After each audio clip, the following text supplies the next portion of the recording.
at this juncture last year and forward. In that regard, details of our achievements are provided in the comprehensive report, which I believe are before you. I will only go on the summaries of our work, and the nation remain focused on the path to achieving a lasting other than our president, his government. May I therefore call upon you to give a round of applause to our president, General Salva Kiir Mayardit.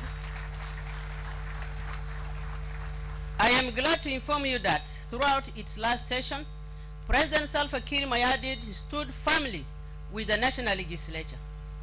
Thanks to that strong and unwavering cooperation from the office of the president, the national legislature was still able to register many commendable achievements in that period. For that reason, Mr. President, Your Excellency, and on behalf of the August House, I sincerely convey for their firm stand with General Salva Kiir Mayardit, the President, in keeping the process of peace implementation on track. But while we pay tribute to our leaders, we at the same time call upon them, as well as upon the agreement's guarantors and the international community, to continue supporting the peace process to its very end. Your Excellency, ladies and gentlemen, now with your permission, I will briefly go through the major highlights of the achievements scored by the National Legislature, as well as its component legislative bodies since rejected to the required parliamentary procedures and passed into laws. Thus, there was no pending government bills before Parliament that wasn't addressed during that last session, while some of them did not meet the 35% gender representation.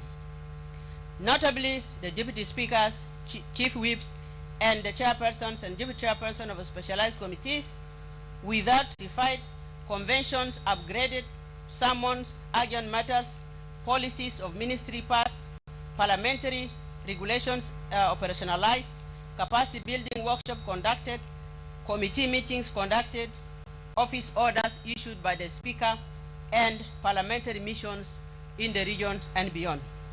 In the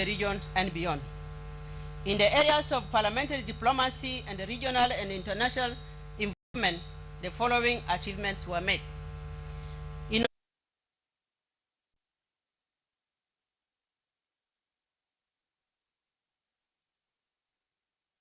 Republic of South Sudan, as it also raised the profile of the country in the region and beyond. In September 2022, the TNL successfully organized and conducted a transparent, credible election for representatives of the Republic of South Sudan to the East Africa Legislative Assembly. In November 2012, the Speaker of the Legislature was appointed by the member countries as chairperson of the Speaker's Bureau Infrastructure due to the increased number of the members. The main parliament building is nearing the are completed and the buildings are ready for use. Work business at the Freedom Hall. Until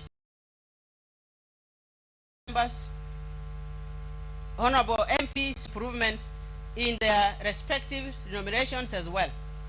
They come to timely allocate funds to government institutions. The request for the balance of the medical allowance as well as the betterment allowance responsible to increase civil servant salary, but it has not yet reached the Parliament.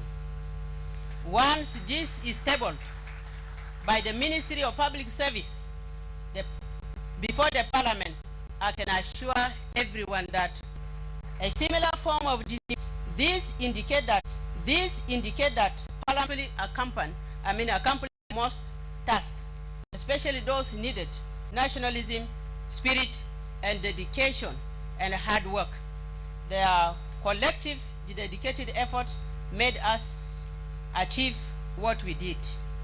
So I thank all of you, honorable members, and my colleagues in the leadership.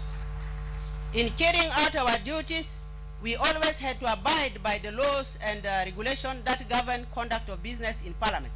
including observance of transparent and accountable procedures in the management and disbursement of the resources available to us. This is exactly what in my maiden speech, as this is only unnecessarily tarnishing Parliament's image of which they are part. Should any MP have concerns, the right place, the right and best platform to table them is before this Parliament, not on the unaccountable social media platforms. Our President and the rest of the SPLM leadership, with lots of support in the women constituency, entrusted to me the task to lead this national parliament on behalf of the SPLM party. I am always cognizant. Therefore, I am not just about to let the president down, nor the party or the women constituency for that matter, and falter into petty, corrupt deals and negligence of duty. I am aware that for some political expediency, some male chauvinists, key among them the UNDP, the UNMISS, the UN Women, and then the special appeal goes to the executive arms provided for in the peace agreements report of their respective ministries before this August House are persuaded to do so expeditiously. Most importantly, the Honorable Minister of Finance and Planning is asked to table